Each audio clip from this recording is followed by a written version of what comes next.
আমরা যারা গরমে ঠান্ডা কিছু খেতে ভালোবাসি তাদের সবচেয়ে প্রিয় খাবারের একটা হলো আইসক্রিম।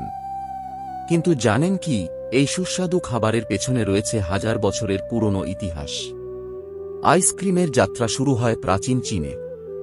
তখনকার মানুষরা দুধ, চাল ও বরফ মিশিয়ে এক ধরনের ঠান্ডা মিষ্টান্ন তৈরি করত। এরপর পারস্যের লোকজন বরফ আর গোলাপ জল দিয়ে শরবত বানাত। তখনকার দিনে এটা ছিল রাজকীয় খাবার।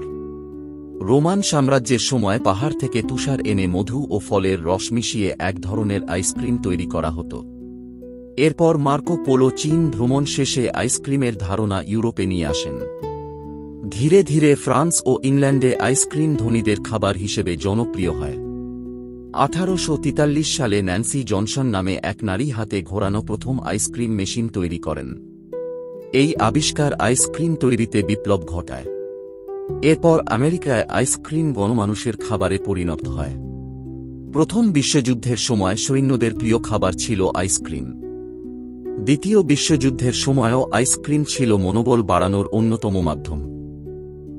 আজ আমরা যে রকম নানান স্বাদের আইসক্রিম খাই, chocolate, vanilla, strawberry, soft serve বা কর্ন আইসক্রিম, তা ধীরে ধীরে দীর্ঘ ইতিহাসের ফল। এই ছোট্ট ঠান্ডা খাবারটির পেছনে আছে অনেক যুগের গল্প, সংস্কৃতি আর উন্নয়নের ছাপ। আইসক্রিম খাওয়ার উপকারিতা অপকারিতা দুটোই রয়েছে। আইসক্রিম শুধু স্বাদের জন্যই নয়, কিছু উপকারও করে থাকে। এতে দুধ, চিনি ও ফ্যাট থাকে যা শরীরে কিছুটা শক্তি যোগায়। দুধ থাকায় এতে ক্যালসিয়াম পাওয়া যায়, যা দাঁত ও হাড়ের জন্য ভালো। গরমের দিনে ঠান্ডা একটা আইসক্রিম শরীর ও মনকে প্রশান্ত করে তোলে। অনেকের মন খারাপ থাকলে এক কাপ আইসক্রিম খেয়ে একটু আনন্দ পাওয়া যায়।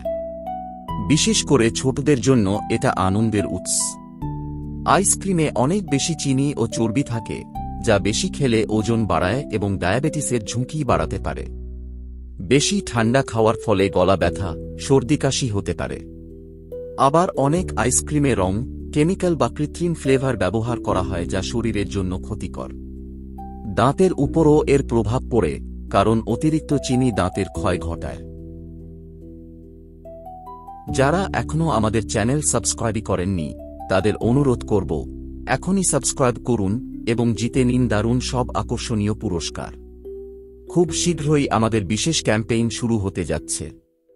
আপডেট পেতে পাশে থাকুন।